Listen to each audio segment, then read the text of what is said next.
In Russia, a gunman has killed 9 people and wounded 20 others in a school in the central part of the country. Russia's investigative committee says 2 guards, 2 teachers, and 5 students were killed in the shooting at a school in Ishevsk, about 600 miles east of Moscow. Authorities say the still unidentified gunman then shot himself. The school we're talking about in Russia houses children between grades 1 and 11. No details about the gunman or his motives have been released. The Bexar County Sheriff's Office investigating right now a deadly crash that caused a vehicle to be cut in half. That crash caused deputies to shut down a portion of Highway 90 early yesterday. It happened near Highway 90 and Meckler Road in far west Bexar County. Deputies say that vehicle crashed into a pole. We are told the impact of the crash was strong enough to split that vehicle in 2. Deputies say 1 person died. Now that person has not yet been identified. Storm preparations are ramping up this morning in Florida, where now Hurricane Ian is on track to strike in a matter of days. ABC's Justin Finch is in Florida following the latest. This morning, a state of emergency underway in Florida.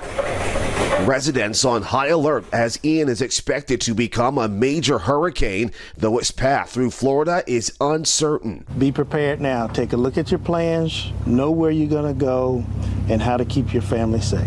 Across Florida, stepped up preps, homeowners buying plywood to board up their homes. This man filling up sandbags just days after helping his parents in Puerto Rico before Fiona hit. And now I'm here helping myself and everybody else that I can. Help needed with cities off Florida's west coast at high risk of heavy wind, rain, and storm surge. ABC's Rob Marciano. This is Tampa Bay, a massive body of water that spans 30 miles to the Gulf of Mexico. Only 11 feet deep. With the right wind, that water gets pushed up the bay, piling up until it reaches downtown and has nowhere else to go, flooding the core of the city. NASA could decide today whether to roll back the $4 billion Artemis 1 rocket from the launch pad. If the agency leaves it there, it would allow them to potentially launch on October 2nd. In Canada, recovery underway after Fiona made landfall early Saturday. Its strength sending several buildings into the sea, ripping rooftops from apartments and toppling scores of trees. And now widespread power outages and long lines for gas. You're waiting hours for gas, like just to get generators in your house. The National Hurricane Center is now urging residents across Florida to firm up their hurricane plans as Ian swirls up north through the Caribbean. Justin Finch, ABC News, Tampa. To Italy now, a right-wing alliance led by Giorgia Meloni and her Brothers of Italy party appears on track to win a majority in the next parliament.